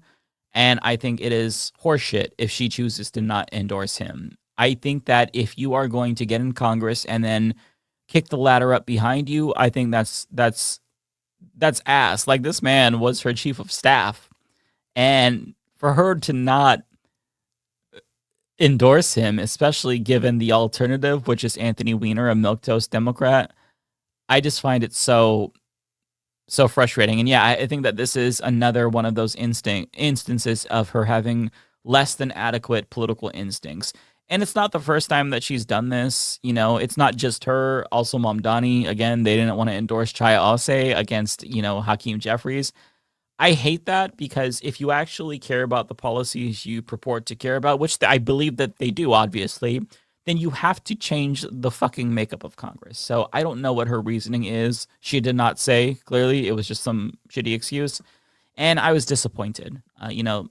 I'm not going to go out of my way to shit on AOC, because she still is, she's one of the best members of Congress. But like, in terms of just like the game of playing politics, my God, she is not good at it. She's just not good at playing politics at all. Ignar Husky sends a member chat saying, just sending some love y'all's way. How long you think this new ceasefire is going to last if it hasn't already failed? LOL, but Israel won't abide by it. Yeah, so referring to the Israel-Lebanon ceasefire, I don't think it's going to last at all. What do you think, Lance? I mean, can Israel ever stop massacring civilians for an hour, let alone a 24-hour period, let alone 10 days? They get withdrawals if they don't kill people within, every hour. I think it's right now, like, no joke. It's supposed to be a school classroom full of children is killed by Israel every day.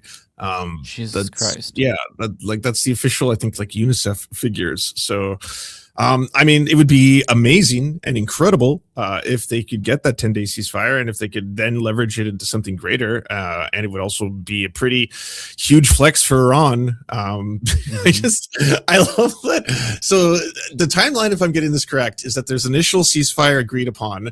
And then in that ceasefire is that, it includes Israel trying to just massacre every civilian in Lebanon. And then Israel's like, what? Did you say more massacres? And then just like ramp shit up, and then just went super bloodthirsty. And then immediately Iran's like, oh, okay, well, yeah, that's called a ceasefire violation. And they're the only country, I guess, ever in history to hold Israel accountable. Right. And then they're like, so the Strait of Hormuz is still closed. And then Trump in response is like, oh, you close the Strait of Hormuz? I close the Strait of Hormuz. And then he did his own barricade of the Strait of Hormuz. I was like, so there's two blockades now? Like, how? And then I was like, so he did his second blockade, so he can now flex that he's the reason why the blockade is being open. So he can be like, oh, well, I eased that other blockade or something like that. I'm lost. But so now 10 days apparently has been achieved. So yeah, we have very smart leadership, if you couldn't already tell. I will say the one silver lining out of this is for the first time ever, I've enjoyed AI. And it's the fucking music videos that Iran is putting out. The song "Young Country" is run by pedophiles is stuck in my fucking head. Like, it's so good.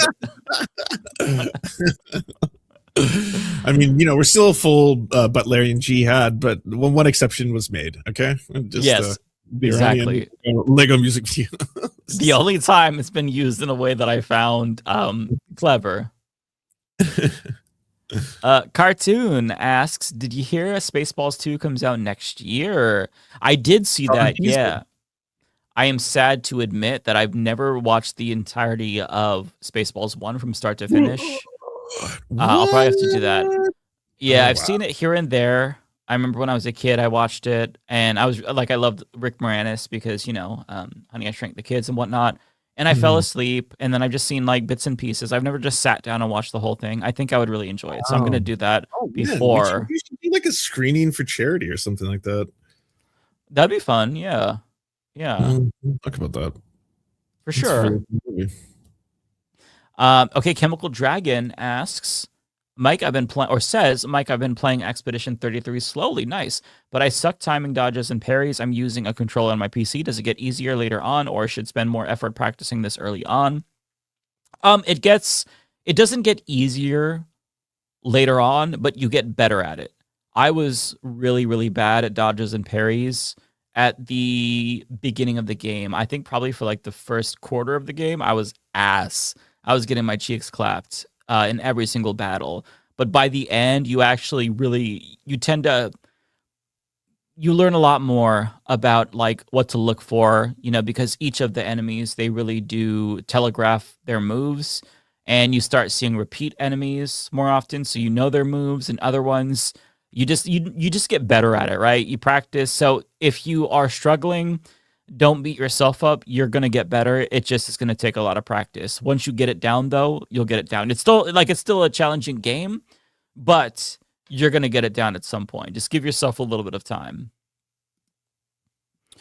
Let me see here. The next one is from Spot Dogs, who says, "My condolences to Matt. From what I've heard, your dad was a great guy."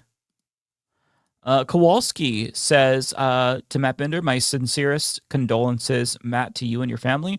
Bender dad was a powerhouse in the online left community and was a positive influence on literally thousands. Thank you for sharing him with us." That's a really sweet sentiment to send. Thank you for that, Kowalski. Yeah, very well said.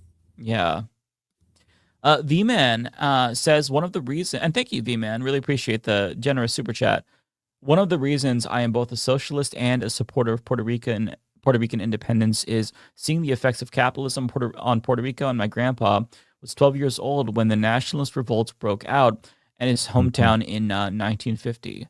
Yeah, I mean, I can imagine, V-Man, that would leave a lasting impact on your life, and especially if you're in this position where, Puerto Rico has been exploited for decades and you saw the effects firsthand. I don't blame you at all for being a socialist. So yeah, that makes sense to me. Thank you to 559BJM for becoming a YouTube member.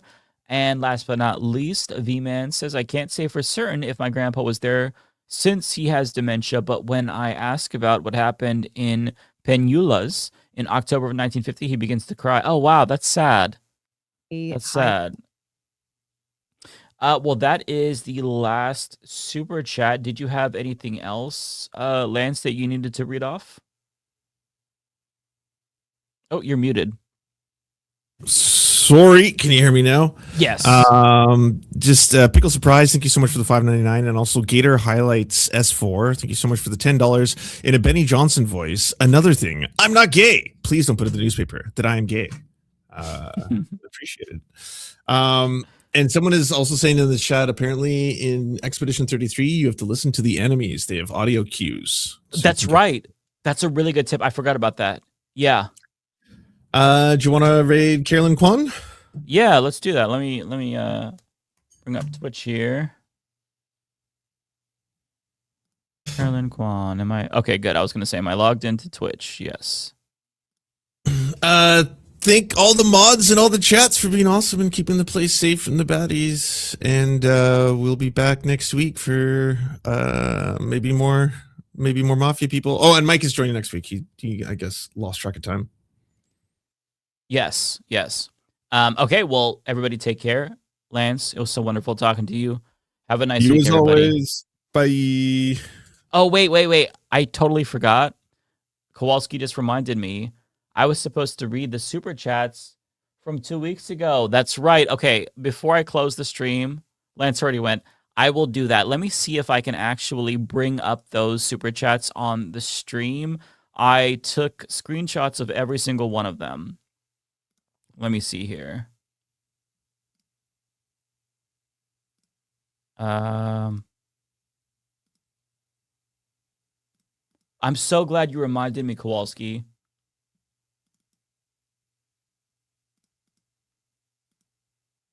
Okay, it's not going to actually let me share that, which sucks. Oh, wait. No, maybe I can. Give me a second.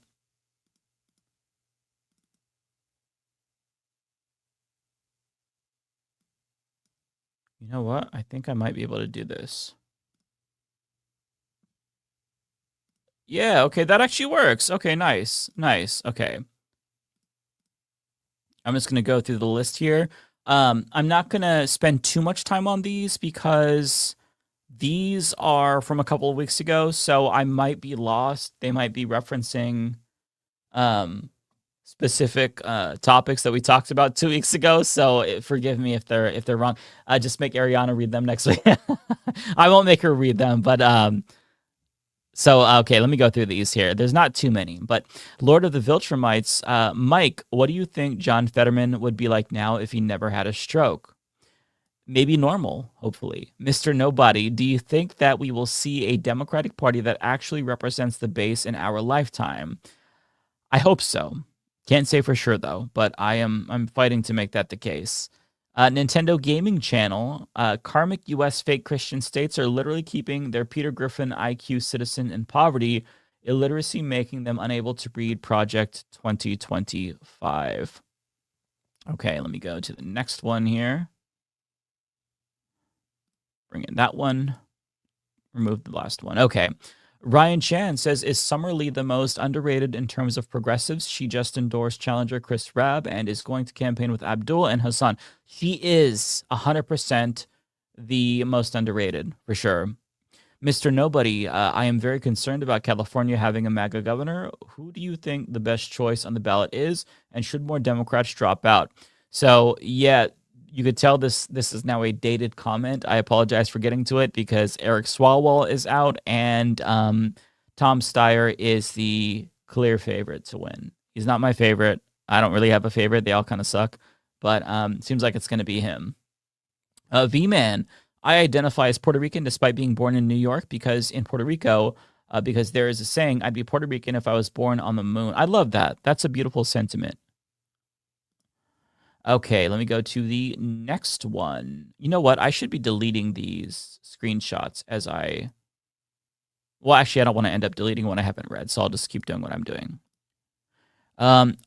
Awesome to see Kevin Logan on here. I first found his content a decade ago when he did his excellent Descent of Manosphere series. Sir Gerbil says Canada had their very own hog trucker convoy. I remember that. V-Man says Three-Way Politics has set the left back decades. Oh, Third Way. Yeah. No, I agree with you. We were probably talking about Hassan that week, I would imagine.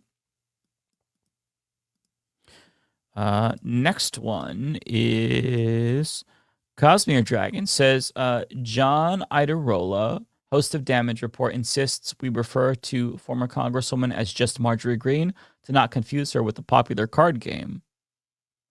I like that idea. That's smart. Anupam says, did you see Artemis 2 launch? It was so cool. I thought it was fucking awesome. I loved it. Not really Rachel Atwood. Oh, hey, Rachel. Nice to see you. I'm sorry I missed this. Much love to the Birmingham Rodents. Let's see. Next one here. I should have numbered these, but I'm doing okay at keeping track. A cartoon says, oh, hang on. Let me close. I got too many windows open. Give me 1 second. Cartoon says PS5 price went up. Back then, prices would decrease. I remember those days. Back in my day, game consoles would get cheaper. Octowolf says going to be in NYC at the end of May and beginning of June. Also, it can't stop playing Crimson Desert. It's super fun. I'm also playing Expedition 33. Another person playing Expedition 33. Cartoon says, thoughts on Vince Vaughn, comments calling out late night shows being too political, and did you hear of the NBA who got fired for being homophobic? So I actually, if I'm remembering correctly, we talked about this at the end of that episode. I can't remember. I feel like we talked about this. So maybe Cartoon sent this before we actually addressed this.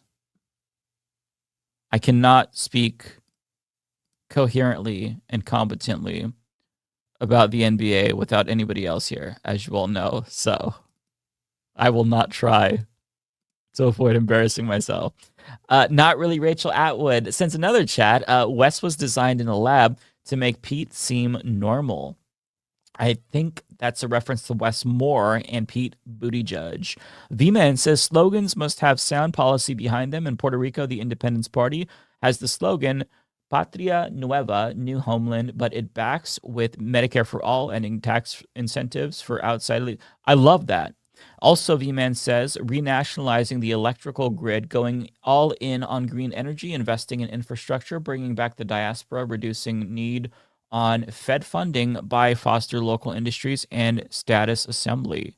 I actually think that's awesome. I love that. Thanks for sharing that, V-Man.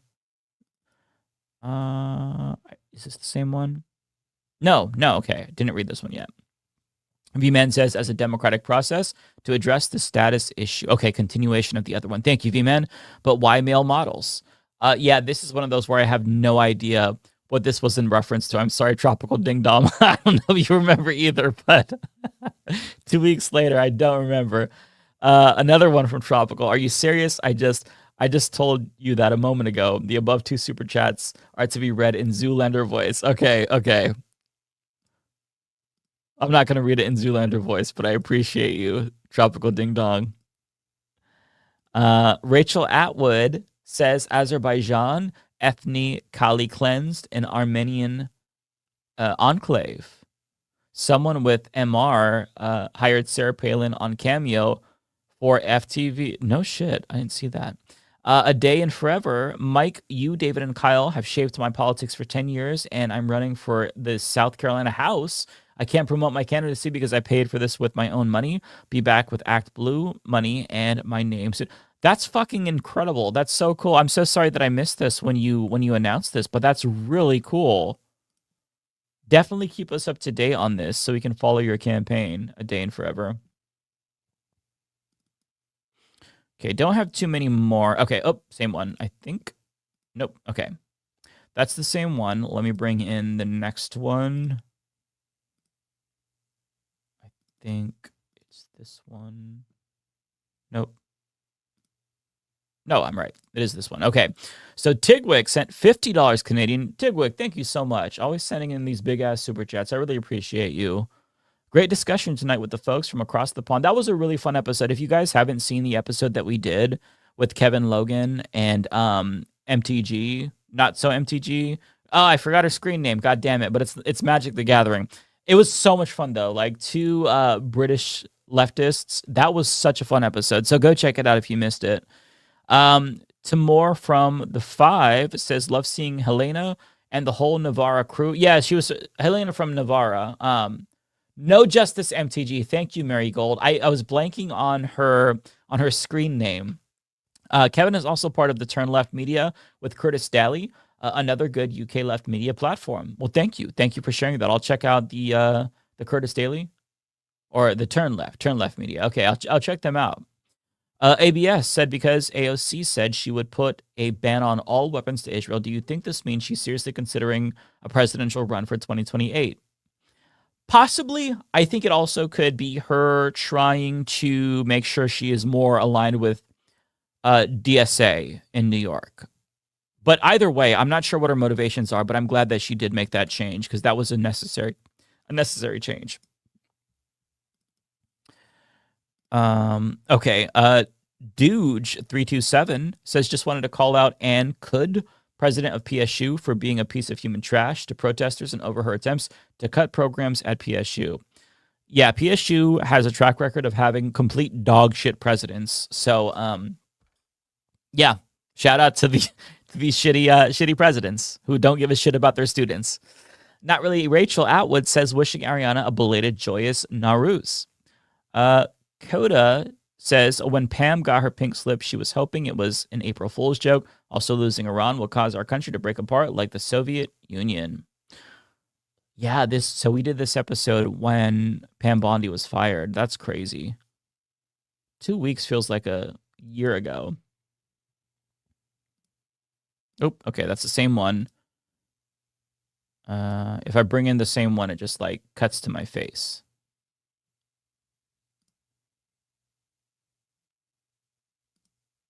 Let me remove. Hang on. Give me 1 second. There we go. Okay. Sinister Intelligence. The mission to the moon is the only good thing going on now.